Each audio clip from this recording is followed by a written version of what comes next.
Is there racism in the world? Yes, there is. Is it just white and black? No, it's not. There are racists of all kinds. There are people with biases. The majority of this country, it has evolved way beyond where we were in our founding. We are not a race.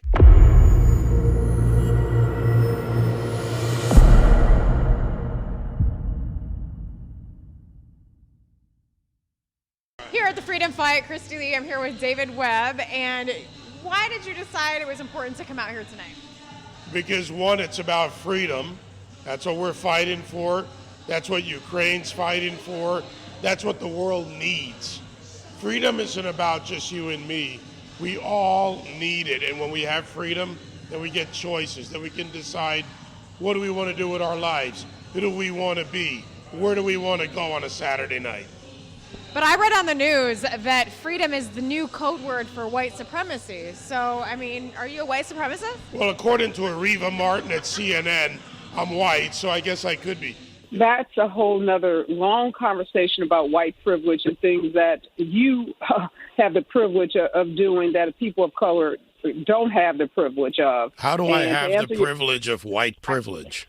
David, by virtue of being a white male, you have white privilege. This whole long conversation, I don't have time to get into. Areva, I hate to break it to you, but you should have been better prepped. I'm black.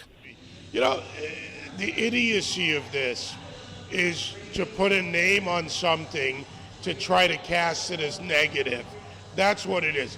First of all, is there racism in the world? Yes, there is. Is it just white and black? No, it's not. There are racists of all kinds. There are people with biases. The majority of this country, it has evolved way beyond where we were in our founding. We are not a racist country. We're not a systemically racist country. We're a bunch of people who see the betterment in the Constitution, the Declaration of Independence, what our culture is. The reason they call white supremacy and systemic racism as prevalent, while the left does, the reason they call it prevalent in America is because we're actually diverse. Think about it. You are, and I'm going to guess, because I could be wrong, possibly a white woman. I mean, I have Indian in me, just like Elizabeth Warren, okay? No, I'm kidding. And I, who appear to be a black man, I'm a son of the American Revolution, Jamaican, British, Scottish, I've got Irish grandparents. What are we? We're people. One race, human. So we're diverse. We are living diversity. So what do? If you're a leftist, a Marxist, a communist, a socialist, if you're anti-American, you attack our diversity. It already exists. That's why they have to attack it. Are you concerned with, since that is just like the go-to ad hominem attack, is just, you're a racist or you're a white person, are you concerned that it's actually backfiring because they're kind of like watering down that word and like, now everybody's that. So they're almost kind of like taking away the seriousness of the word? I'm not sure if they're taking it away. I think some want to tell us that there's a narrative they're crafting around it that's winning. I go around this country. I talk to people of every ethnicity. First of all, there's only one race, human, and procreation is proof. Now, your husband might not like this. My wife might not like this. But actually, if we were single and we decided, guess what? The biology works. So is there really only one race? Procreation is proof. Now, I'm using a kind of out there example, right? So sorry, honey, I did use that example. And say hi to your husband, we're just kidding. But the point is, that's simple. So what are they trying to do? You got pundits, so-called influencers, idiots, and they're the racists because they're using race as a weapon and as a false weapon. And we are much better than that. What do you see with all of the distraction?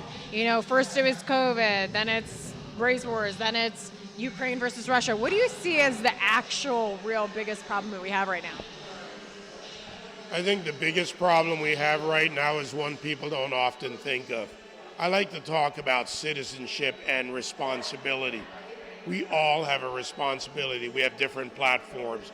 We all have local platforms, national platforms, familial platforms. If we're so cynical and so removed from being active in doing what we're supposed to do in this country.